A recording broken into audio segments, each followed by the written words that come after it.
કે હવે ગુજરાતની જનતાએ સાથે મળીને શાસકોની સામે અવાજ ઉઠાવવો પડશે। જ્યારે રક્ષક ભક્ષક બને છે ત્યારે એ જનતાએ પોતાનું રક્ષણ જાતે કરવું પડશે। 25મી જૂનના રોજ રાજકોટના અગ્નિકાંડના બાળકોની પ્રથમ માસિક પુણ્યતિથિ।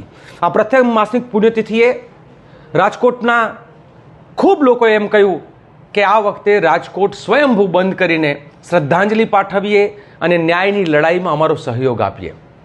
બે હાથ જોડીને હું એક કોંગ્રેસના નેતા તરીકે નહીં પણ ગુજરાતના નાગરિક તરીકે, ભારતના નાગરિક તરીકે, એક આમ વ્યક્તિ તરીકે, એક મારામાં થોડીક પણ માનવતાનો અંશ જીવતો છે, એ જીવતા માનવતાના અંશની મને પણ ખાતરી થાય એના માટે અમે સૌ સ્વયંભૂ રાજકોટ બંધ કરવા માટે અત્યારે અહીંયા રાજકોટમાં ધામા નાખ્યા છે। પરિવારોને મળીએ છીએ।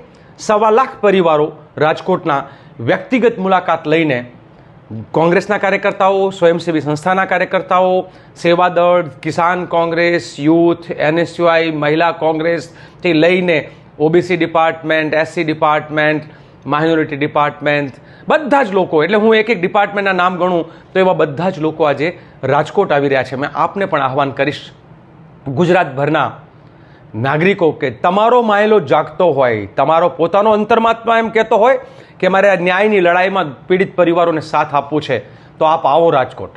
21 તારીખથી આપ આવી જશો તો ખૂબ અમને લોકોને સધિયારો મળશે, દુઃખી પરિવારો જે છે એને સધિયારો મળશે।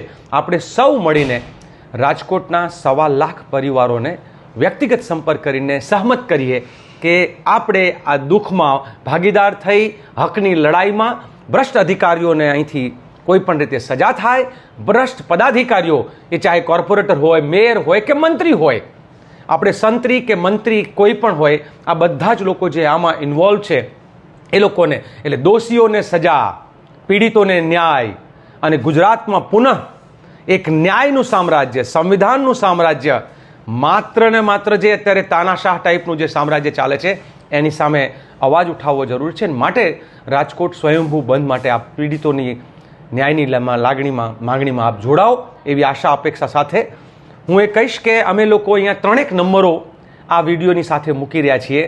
આમાં જે લોકો તમે આ કામમાં સહયોગ કરવા માગતા હોય, ન્યાયની લડાઈ લડવા માગતા હોય, ગુજરાતના સ્વાભિમાનની લડાઈ લડવા માગતા હોય, એ લોકો આપ આ નંબર ઉપર સંપર્ક કરશો અને આ લડાઈમાં સાથ આપશો, એ જ આશા અને અપેક્ષા। આપ સૌનો ખૂબ ખૂબ આભાર, ધન્યવાદ।